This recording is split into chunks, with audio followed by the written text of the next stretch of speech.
hi Dragonfruit Kung ani hei Dragonfruit Kung nia hi par Dragonfruit par ani par hi moi khum mai hi Dragonfruit par moi tak ani hi par dan ani ha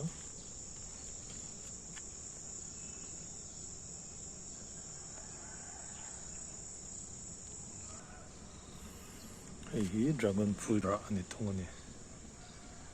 ara hi amoi em ani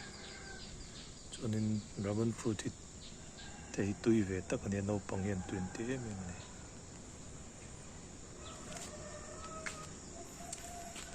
hi om akung Dragonfruit kung om dan chu hi ting hi ni